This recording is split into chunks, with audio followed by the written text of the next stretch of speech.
Good morning students. Let's continue with the fertilization in plants. Till now we have studied the structure of flower. We have also studied how pollination takes place in flower. And today we are going to study how fertilization in plants occur.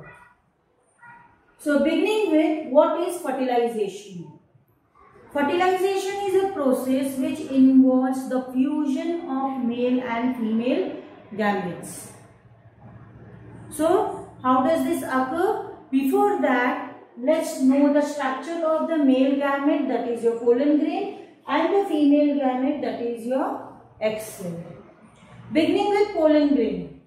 Pollen grains are very fine powdery substance, but they are strong enough to tolerate all the adverse conditions of the environment. So if you look at the pollen grain very closely, you will see pollen grain is a double layer structure having an outer exine and inner intine. So the outer part is your exine and the inner layer is your intine. So a pollen grain is a double membrane structure having an outer exine and inner intine. Internally, there are two nucleus present. One is your tube nucleus and other is your generative nucleus. One is your tube nucleus and other is your generative nucleus. And the internal part is filled with cytoplasm. Apart from that, you will see certain pores or openings at intervals. These are nothing but the germ pores. What are they? Germ pores. It is this opening through which the pollen tube germinates and comes out when the process of fertilization has to occur. So this is your internal structure of pollen grain with outer exine, inner intine, two nucleus. One is tube nucleus which is going to direct the pollen tube to the micropyle, and the generative nucleus which is going to fertilize your egg cell and the secondary nucleus. Coming to the female gamete, that is your ovule. Ovule is a small structure enclosed in the ovary and has the following parts. So this is your LS, the longitudinal section of ovule. So the outermost part is your ovule. Then internally you have a sac called embryo sac. Internally there is a sac called embryo sac. This embryo sac is guarded by two protective layers called integuments. This integuments is going to form the seed coats after the formation of seed. The ovule after fertilization is going to develop into a seed, and the seed is protected by two outermost covering called as testa and tegmen, and they are formed by the integuments. The embryo sac is guarded by integuments and they have a small opening at the base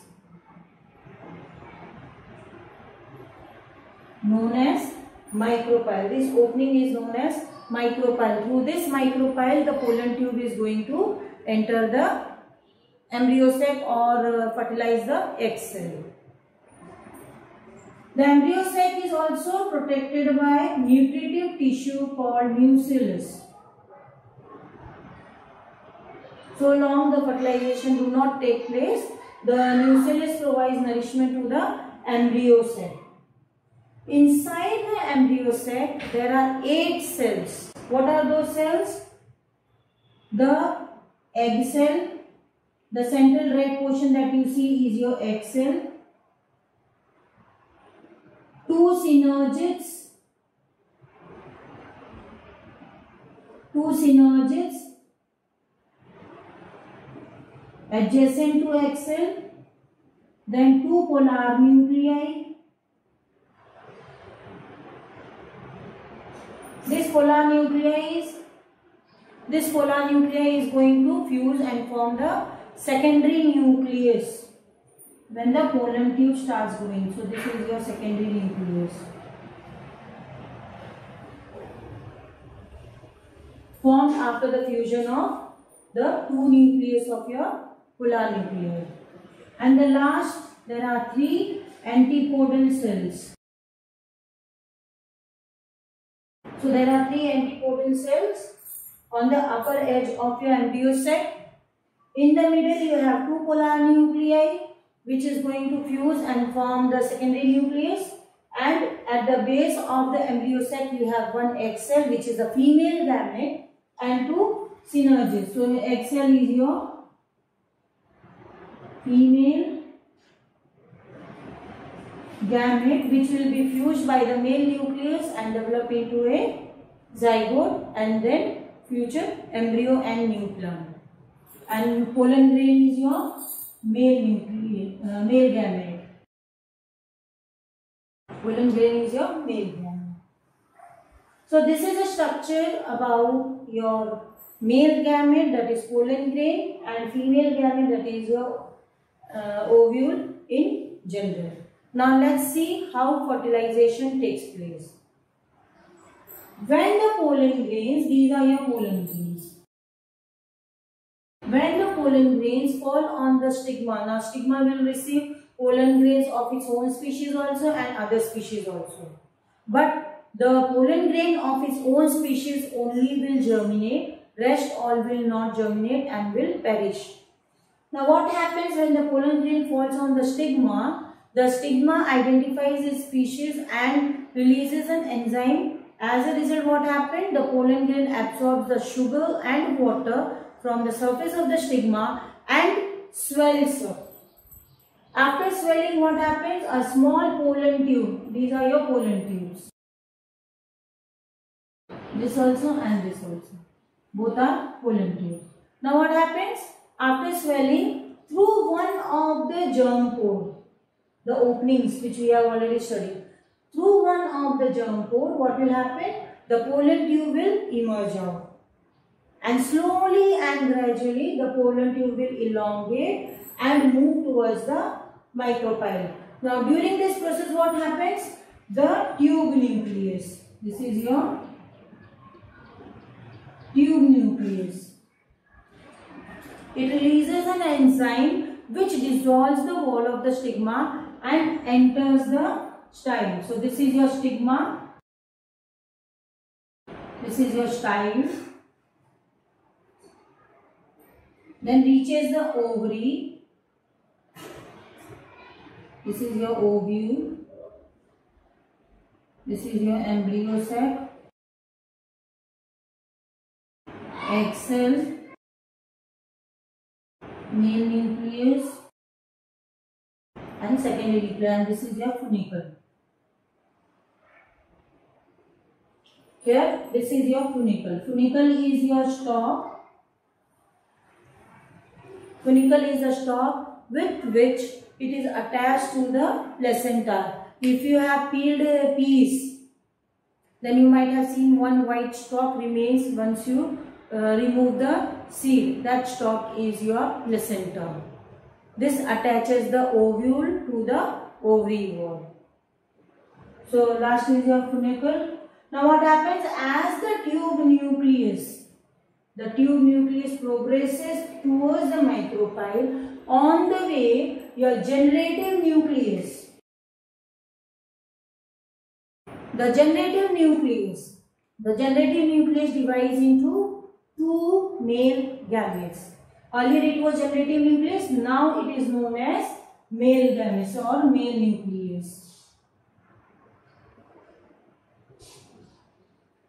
So once they divide into 2, they are known as male nucleus. So male nucleus reaches the micropyle. Once it reaches the micropyle, the tube nucleus again releases an enzyme which will dissolve the wall of the embryo cell, and both the male nucleus will enter the embryo cell. Now what will happen? One male male nucleus will fuse with female nucleus, that is your nucleus present in the egg cell.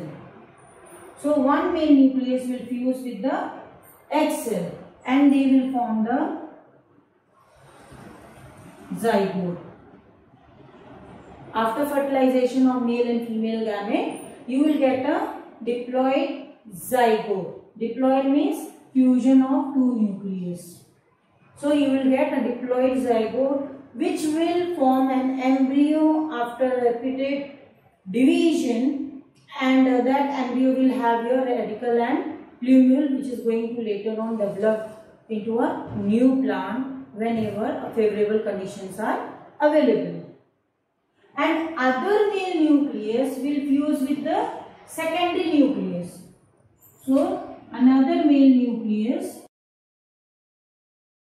will fuse with secondary nucleus. So another male nucleus will fuse with secondary nucleus, which is already formed by the fusion of two polar nuclei. So you will get endosperm. You will get an endosperm. Endosperm is the reserve food material for the growing embryo. So long the embryo do not germinate, the endosperm acts as a future food reserve for the growing embryo. Now here secondary nucleus is already the result of two fusions, so it is diploid, and male nucleus is haploid, so endosperm is triploid, that is fusion of three nucleus. And because of this, the fertilization in plant is double fertilization and triple fusion. Fertilization in plant is known as double fertilization and triple fusion. Double fertilization, fusion of male gamete plus female gamete giving rise to embryo or zygote. And third, this triple fusion is male gamete plus secondary nucleus will give rise to endosperm. Now how does it take place? We already saw first fusion, first fertilization is egg cell with male nucleus resulting in zygote. So this is first fertilization, and second fertilization is male nucleus with secondary nucleus resulting in the formation of endosperm. So two fertilization, double fertilization. Now triple fusion, first fusion is here where two polar nuclei fuses to form secondary nucleus. Second fusion is between male and female gamete, and third fusion is between male gamete and secondary nucleus. So three fusion takes place, and hence it is known as triple fusion. This is how the fertilization in plants takes place. Now post fertilization, after fertilization, what happens? Once the fertilization process is complete, calyx, corolla, androecium, style, stigma, everything falls off. They wither away.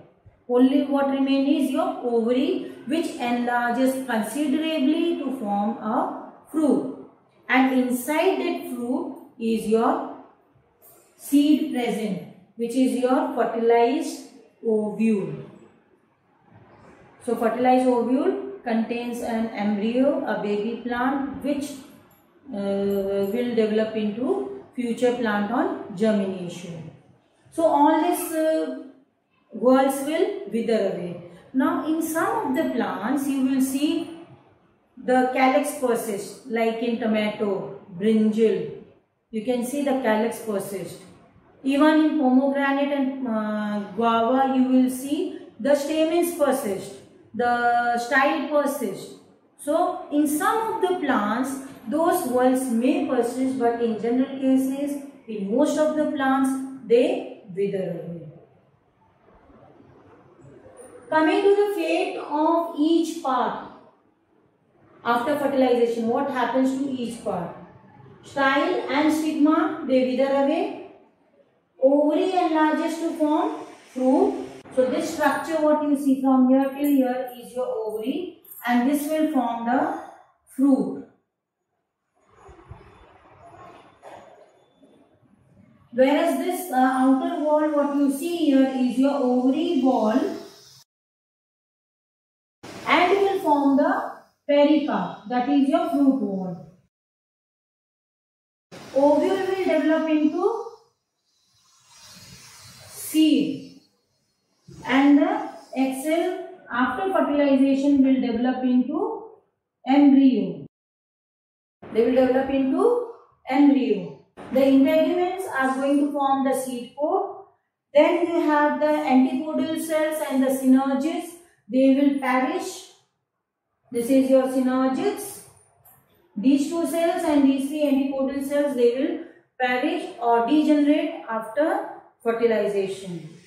In the next video, we will study about the seed and its structure in detail. Till then, goodbye.